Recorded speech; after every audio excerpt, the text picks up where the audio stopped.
తెలంగాణ రాష్ట్రంలో కాంగ్రెస్ ప్రభుత్వానికి వ్యతిరేకంగా ఆర్టీసీ బస్సు డ్రైవర్ల ధర్నా అనేది కొన్ని రోజులుగా జరుగుతుంది. ఈ ధర్నాలు ఎందుకు చేస్తున్నారు, ఈ ధర్నాను వాళ్ళు న్యాయమైన డిమాండ్లు కోరుతున్నారు అని కాసి మీడియాలో వస్తుంది.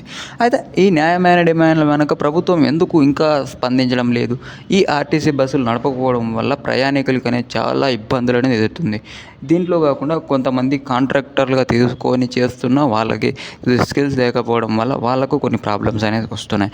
వీళ్ళు ధర్నా చేయడానికి మేజర్ రీజన్స్ వచ్చేసి డిఏలు అవి కావాలి, ప్లస్ శాలరీ, ప్రైవేట్ బస్సులను క్లోజ్ చేయాలి అని కాసి గవర్నమెంట్లో విలీనం చేయాలని చాలా మేజర్ రీజన్స్తో వీళ్ళని చేస్తున్నారు.